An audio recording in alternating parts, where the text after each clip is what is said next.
नमस्कार प्रेक्षकांनो, आजच्या भागामध्ये आपण बघूया. इथे राया खूप टेन्शनमध्ये असतो आणि तो चिडचिड करत असतो. तेव्हा मंजिरी म्हणते, राया काय झाले, सकाळ सकाळ एवढी चिडचिड का करतोयस? हे बघ, सकाळ सकाळ असं चिडचिड केली ना की दिवस खराब जातो. तेव्हा सांग बरं, कसला तू एवढा विचार करतोयस? तेव्हा राया म्हणत असतो, अगं मिस फायर, त्या जय घोरपडेच्या विरोधात मला काही पुरावा मिळत नाहीये.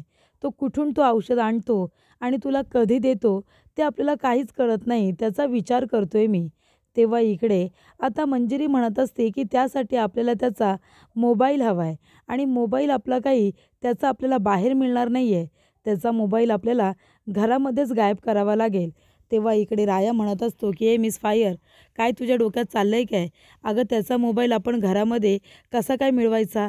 ते शक्य नाही आहे. तो त्याचा मोबाईल त्याच्यापासून थोडा तरी लांब ठेवतो का? तेव्हा इथे मंजिरी म्हणत असते, राया, अरे ते तुझ्यासाठी सोपं नाही आहे.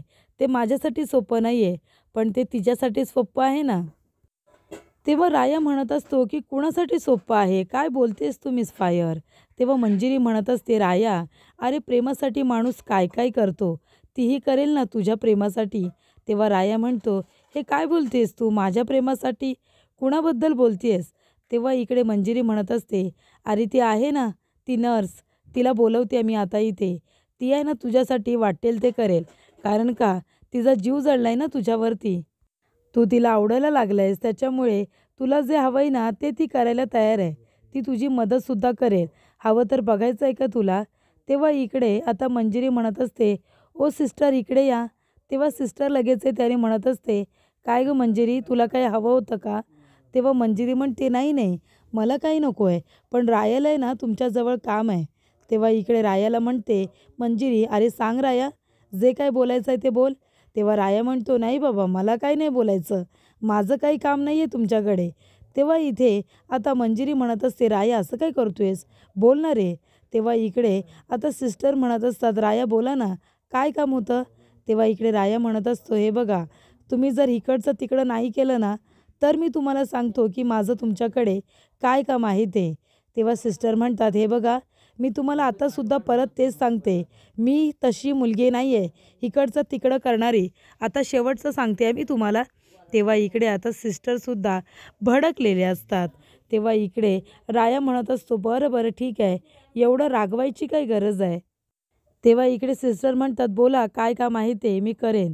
तेव्हा इकडे राया म्हणतो, ठीक आहे मी सांगतो. तर इकडे मंजिरी म्हणते, राया नीट सांग.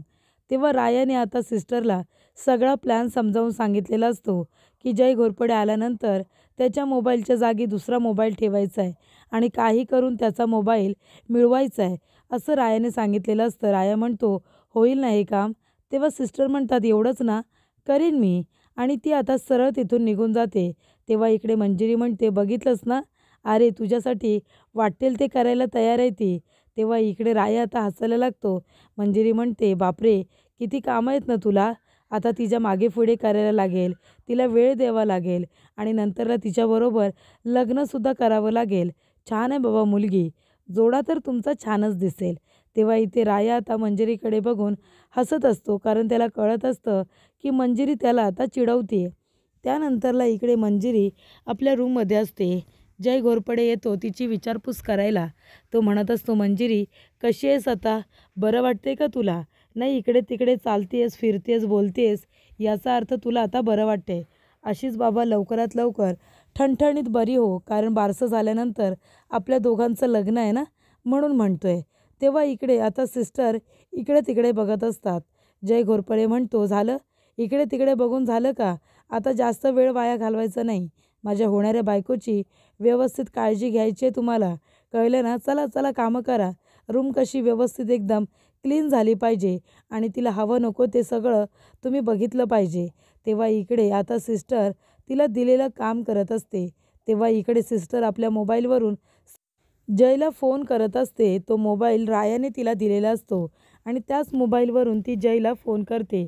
तेव्हा इकडे जय मंजिरीबरोबर बोलत असतो. तिला स्वतःची काळजी घ्यायला सांगत असतो. आपलं एकदा का लग्न झालं की सगळं काही व्यवस्थित होईल असं तो म्हणत असतो. तेव्हा मंजिरी म्हणते, जय, तुझा मोबाईल आहे ना सारखा सारखा वाजतोय. तू एक काम कर, तू मोबाईल तरी घे, नाहीतर माझ्याशी नीट बोल आणि तो मोबाईल बाजूला ठेव. नाहीतर मला तुझ्याशी काही बोलायचं नाही आहे. तेव्हा इकडे जय म्हणतो की बरं बरं ठीक आहे. हा बघ मोबाईल मी आता बाजूला ठेवतो. आता मी परत मोबाईलला हातसुद्धा लावणार नाही आहे, ठीक आहे. आता फक्त मी तुझी विचारपूस करायला आलो आहे. मी तुझ्याबरोबर गप्पा मारणार आहे. तेव्हा इकडे आता जयने आपला मोबाईल बाजूला ठेवलेला असतो आणि तो खुर्ची घेतो आणि खुर्चीवरती बसतो आणि इकडे मंजिरीबरोबर गप्पा मारत असतो. तिला म्हणत असतो, हे बघ मंजिरी, तुला आता स्वतःची नीट काळजी घ्यायची आहे. मी इथे नर्स कशासाठी आणले? तुझ्यावरती लक्ष ठेवायला आणले. तुझी तब्येत व्यवस्थित झाली पाहिजे म्हणून आणले की नाही? तेव्हा आता तुला वेळेवरती खायचं आहे आणि औषधं घ्यायची आहेत. कळलं का तुला? तेव्हा इकडे मंजिरी आता नर्सला खुणावत असते की मोबाईल उचल आणि निघून जा म्हणून. तेव्हा इकडे आता मंजिरीने खुणवायची सुद्धा काही गरज नसते, कारण इथे सिस्टरला दिलेलं काम ती अगदी व्यवस्थितरित्या करत असते. ती मोबाईलसुद्धा इथे एक्सचेंज अगदी बरोबर करत असते. पण मंजिरी विनाकारण तिला आता खाणाखुणा करून सांगत असते. ती बरोबर इथे मागे आपलं काम करण्यामध्ये आता लागलेली असते. तेव्हा इकडे जयने ठेवलेला मोबाईल तिथे ती आता वेगळा फोन ठेवते. जयचा मोबाईल खिशात टाकून ती लगेचच तिथून निघून जाते. तेव्हा इकडे आता मंजिरीला खोकळा येतो असं ती नाटक करते.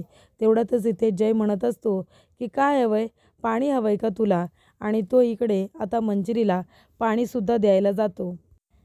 तेव्हा इकडे आता मंजिरीला पाणी वगैरे दिल्यानंतर तो म्हणत असतो की तुला नीट काळजी घ्यायची आहे हां.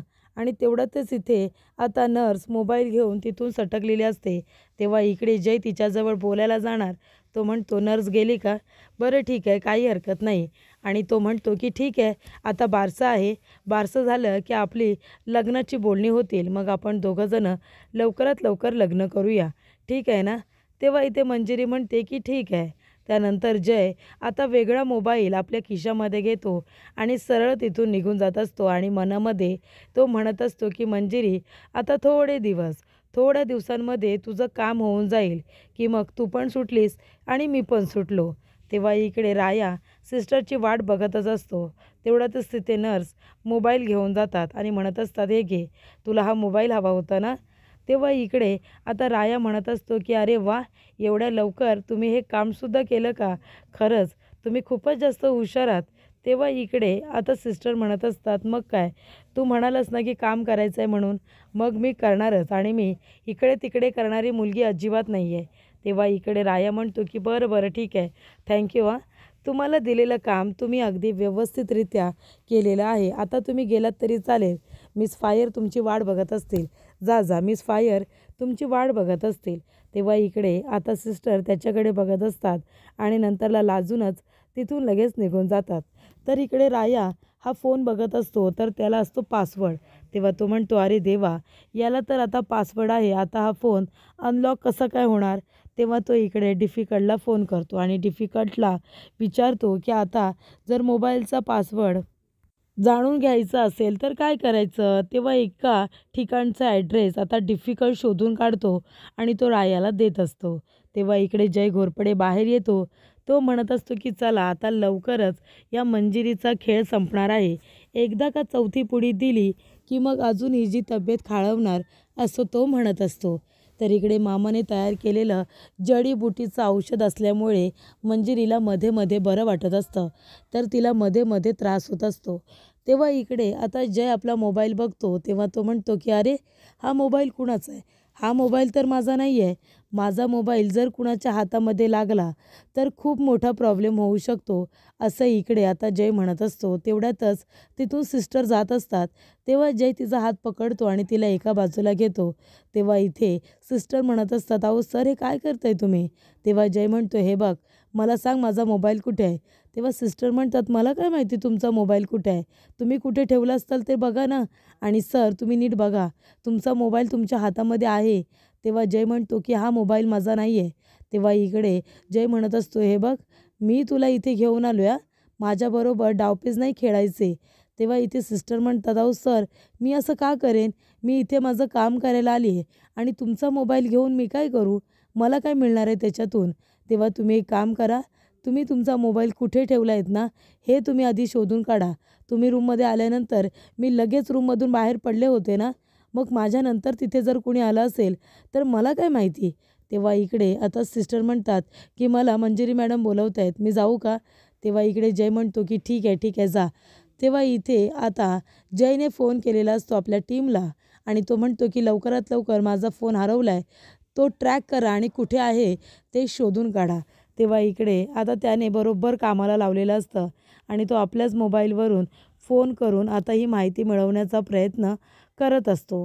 तर इकडे राया मोबाईल घेऊन आलेला असतो इथे सायबरमध्ये आणि तिथे त्या मुलाला त्या नंबरचा त्या मोबाईलचा पासवर्ड काय असेल हे आता शोधून काढायला सांगत असतो. तो म्हणतो, "ए मुला, चल लवकरात लवकर याचा पासवर्ड काय आहे ते शोधून काढ."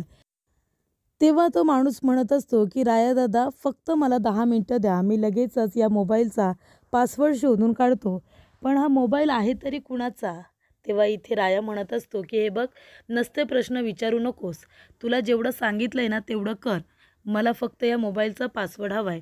तेव्हा तो म्हणतो ठीक आहे ना भावा, 10 मिनिटामध्ये तुला लगेच मी काढून देतो. तर त्याच्यावरती एक आता फोन येतो आणि त्याचं नाव असतं की दवा दफ्तर, असं त्याच्यावरती नाव सेव्ह केलेलं असतं. तेव्हा तो म्हणतो की हा नंबर कुणाचा असेल, दवा दफ्तर, म्हणजे त्या औषधाजवळ याचा काही संबंध असेल का? तेव्हा तो मुलगा म्हणतो उचल उचल फोन उचल. तेव्हा इकडे आता राया फोन उचलतो आणि कानाला लावतो. तेव्हा तिकडून तो आता माणूस म्हणत असतो जो इथे जयला औषधाच्या पुड्या देत असतो. तो म्हणतो काय साहेब, चौथी पुडी दिलीत का? तेव्हा इथे राया म्हणतो कोण बोलतंय, कोण आहेस कोण तू आणि कुठल्या औषधाबद्दल बोलतोयस? तेव्हा तो लगेचच फोन कट करतो. तेव्हा इकडे रायाच्या लक्षात आलेलं असतं की नक्कीच या माणसाकडून जयने औषधाच्या पुड्या घेतल्या असतील. तेव्हा इथे राया म्हणतो की एक काम कर, आता जो नंबर आला होता ना तो नंबर मला लवकरात लवकर दे.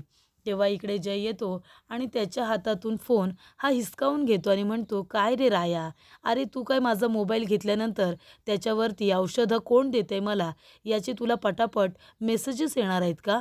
असं तर अजिबात होणार नाही. माझ्या मोबाईलमध्ये तुला काही मिळणार नाही आहे आणि मी एक पोलीस अधिकारी आहे. तू विसरलेस का? पोलीस अधिकारी याचा फोन चोरल्यानंतर तो मी शोधून काढणार नाही असं वाटलं तुला? अरे लगेच मी माझा नंबर ट्रॅक करायला सांगितला आणि या ठिकाणी मी आलो. त्याच्यामुळे माझा फोन चोरताना जरा विचार करायचा रे. 10 मिनिटात फोन शोधून काढला की नाही? मग पुन्हा असं करू नकोस. पोलीस अधिकारी आहे मी. कोणी असा लुच्चापुच्चा नाही आहे, कळलं का? ज्याचा मोबाईल चोरल्यानंतर तुला सगळी माहिती कळेल आणि मी माझा मोबाईल शोधू नाही शकणार. तेव्हा इकडे आता जय म्हणत असतो काय रे, एका पोलीस अधिकारी याचा फोन हा घेऊन आलाय आणि तू सुद्धा त्याला पासवर्ड शोधून देतोयस का? लाज नाही वाटत असं काम करताना? तेव्हा तो म्हणतो की साहेब मला माफ करा, माझं चुकलं, मी पुन्हा असं नाही करणार. तेव्हा त्याला मारायला जय जात असतो. तेव्हा राया म्हणतो ए सोड त्याला, या सगळ्यामध्ये त्याची काही चुकी नाही आहे, तो त्याचं काम करत होता. तेव्हा इकडे आता जय म्हणत असतो की माफी मागायची, त्याआधी अशी माफी मागण्यासारखी कामं करायचीच कशाला? तेव्हा इकडे आता राया म्हणत असतो की हा पण आहे ना उगाच इथे आला, थोडा वेळ आला नसता ना तर आता मला कळलं असतं की नक्की याला औषधं कोण देत आहे ते आणि मला त्याच्या मोबाईलमध्ये कुणाकुणाचे नंबर आहेत ना ते सुद्धा कळलं असतं. तेव्हा इकडे आता जय म्हणत असतो की मी तुला सोडणार नाही. तेव्हा तो मुलगा घाबरतो. तो म्हणतो राया दादा, हा मला काही करणार तर नाही ना, मला मारणार तर नाही ना? तेव्हा राया म्हणतो अजिबात नाही, तो तुझ्या केसाला सुद्धा हात नाही लावणार आणि तुझी जबाबदारी माझी. तेव्हा इकडे हा जय घोरपड्या तुला काहीसुद्धा करणार नाही मी असताना असं तो म्हणत असतो. तो विचारतो की ए भावा, याला घाबरायचं नाही आहे, तू एकदम आनंदात राहा, तुझं काम करत राहा. फक्त एक काम तू करू शकतोस का? म्हणजे बघ ना, आता त्याच्या मोबाईलवरती ना एक फोन आला होता, तो नंबर मला हवा होता, तो मिळेल का? तेव्हा तो मुलगा म्हणतो की राया दादा, तो मोबाईल नंबर तुला नक्की मिळेल, कारण त्यावेळेला ना त्याचा मोबाईल माझ्या इकडे सिस्टमला कनेक्ट होता. त्याच्यामुळे तो नंबर माझ्या सिस्टममध्ये नक्कीच सेव्ह झाला असेल. तेव्हा तो नंबर शोधून मी तुला नक्की पाठवून देतो. तेव्हा राया म्हणतो ठीक आहे, आता मी जातो, पण लवकरात तो लवकर नंबर शोधून मला तू पाठवून दे. माझ्यासाठी तो नंबर खूपच जास्त महत्त्वाचा आहे. तेव्हा तो म्हणतो ठीक आहे दादा तू जा, मी लगेच तुला तो मोबाईल नंबर पाठवून देतो. त्यानंतरला इकडे बारशाची जय्यत तयारी सुरू असते. सगळं डेकोरेशन वगैरे सुरू असतं. शशिकला म्हणत असते की चला चला, सगळ्यांचे पैसे अकाउंटवरती पोचलेले आहेत, आता पटापट कामं करा, वेळ वाया घालू नका, कळलं का? तेव्हा इकडे राया म्हणत असतो रुचिता काय करते गं छकुली? तेव्हा इकडे आता सुचिता म्हणत असते की बघ ना, छकुली खेळते आणि आज आनंदातसुद्धा आहे, आज तिचे बाबा येणार आहेत ना म्हणून. तेव्हा इकडे आता मामाच्या हातामध्ये आल्यानंतर बघ तिची कळी कशी खुळली आहे, मगापासून मामाची आठवण काढत होती आणि लगेच मामा आला. तेव्हा राया म्हणत असतो, हा मग मामाच्या हातामध्ये आल्यानंतर भाची तर खुश होणारच ना. तेव्हा इकडे आता रायाच्या हातामध्ये छकुलीला बघितल्यानंतर इथे शशिकला येते आणि म्हणत असते, ए राया, तू इथे काय करतोयस? माझ्या नातीचा आहे ना आज बारसा आहे आणि त्याच्यामुळे माझ्या घरामध्ये आज माझे खूप पाहुणे रावणे येणार आहेत आणि तेव्हा मी तुला स्पष्टपणे सांगते, तुला कळेल या भाषेत, तू इथे थांबायचं नाही. तू मला माझ्या घरातल्या कार्यक्रमामध्ये नको आहेस, कळलं? तेव्हा आताच्या आता निघ इथून, यायचं नाही परत. तेव्हा इकडे राया म्हणत असतो, जरा शांत हो, शांत हो. मला पण इथे तुझ्या घरामध्ये अजिबात राहायचं नाही आहे. कारण का, आज संध्याकाळी आहे ना माझ्या भाचीचं बारसं आहे, तिथे मला जायचं आहे, कळलं तुला? तेव्हा मलासुद्धा इथे थांबण्यात अजिबात इंटरेस्ट नाही आहे.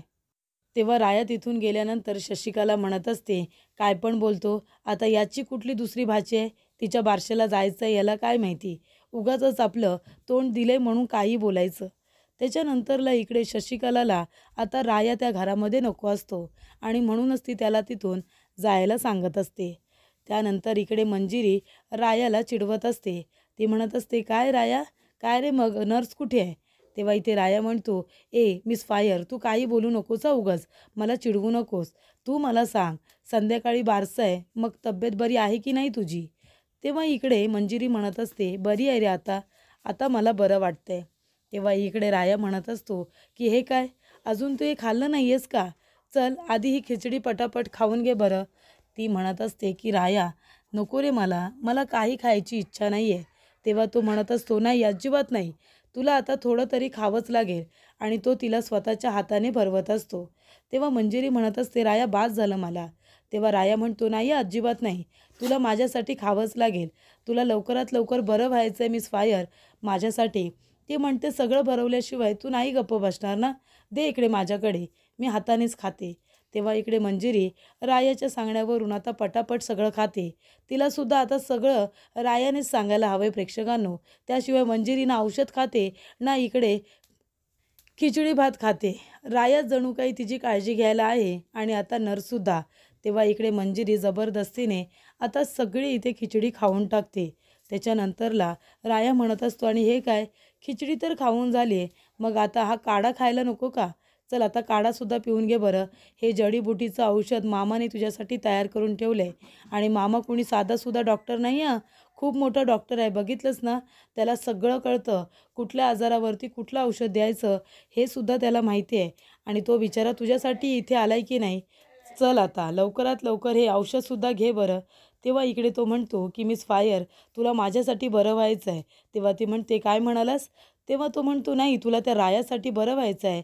मंदिरामध्ये राया तुझी वाट बघतोय, कधी एकदा मंजिरी येते, कधी माझी पूजा करते, असं म्हणतोय तो. आणि आपल्या मार्केटमध्ये आपला बिझनेस किती दिवस बंद आहे सांग बरं तू, आणि किती कॉम्पिटिशन आहे बाहेर तुला माहिती आहे ना. मग आपलं दुकान जर बंद झालं तर आपण कशा आपल्या चादरी विकणार आहोत ते सांग तू. तेव्हा इकडे मंजिरी म्हणते, हो हो, मला माहिती आहे, तुला आता जगाची काळजी वाटते, ते कळतंय मला. हे सगळं चाटण मी संपवायला पाहिजे म्हणून हे तू सगळं बोलतोयस. सगळ्या गोष्टी माझ्या लक्षात येतात राया. तेव्हा इथे ती म्हणते, दे माझ्याकडे, मी माझ्या हातानेच पिते. तेव्हा मंजिरी इथे रायाच्या सांगण्यावरून ते चाटणसुद्धा घेते आणि सगळं चाटण आता संपवत असते. तेवढ्यातच इथे मामा येतात. तेव्हा राया तिथून निघून जातो. मामा आल्यानंतर, राया निघून गेल्यानंतर इकडे मंजिरी म्हणत असते, मामा तू इथे काही काम होतं का? तेव्हा इथे मामा म्हणतात, नाही गं, काही नाही, मी तुझी तब्येत बघायला आलो होतो, तुझ्या तब्येतीची चौकशी करायला आलो होतो. तेव्हा इकडे मंजिरी म्हणते, मामा आता मला बरं वाटतंय आणि तू औषध देतोयस ना, त्यानेसुद्धा मला आराम येतोय. तेव्हा इकडे आता मामा म्हणत असतात, काही नाही गं, मगाशी मी रायाला वाटेल तसं बोललो ना, त्याचं मला वाईट वाटतंय, त्याला एवढं बोलायला नको होतं. तेव्हा मंजिरी म्हणते की मामा, नको त्याचा विचार करू, त्याच्या मनामध्ये असं काहीसुद्धा नसेल. तेव्हा मामा म्हणतात, नाही गं, तो मनामध्ये नाही ठेवणार, पण मी त्याला असं बोलायला नको होतं ना, आधीच त्याचं कुटुंब त्याच्याजवळ नाही आहे, तो एकटा लहानाचा मोठा झाला आणि त्याच्यामध्ये मी त्याला वाटेल तसं बोललो. तेव्हा इथे मामा म्हणतात आणि त्याच्या घरामध्ये आहे ना, अजूनही त्याच्या आईचे आणि भावाचे ओरडण्याचे आवाज लोकांना ऐकू येतात. तेव्हा ती म्हणते, "मामा काय बोलताय हे? मला घाबरवण्यासाठी बोलताय का?" तेव्हा मामा म्हणतात, "नाही गं, शहरात असं काही नसतं, पण गावाकडे असतं." तर पुढील भागामध्ये आपण बघूया, इथे बारशाला आता सगळेजण आलेले असतात. बारसं एकदम व्यवस्थित चालू असतं आणि तेवढ्यातच रायाला तो नंबर दिलेला असतो, ज्या नंबरवरून दवा दफ्तर हा फोन आलेला असतो आणि त्याच नंबरवरती राया फोन करतो. तर तो नंबर असतो रुचिताच्या नवऱ्याचा, म्हणजे औषध देणारा दुसरा तिसरा कुणी नसून रुचिताचा नवरा असतो हे रायाला कळतं.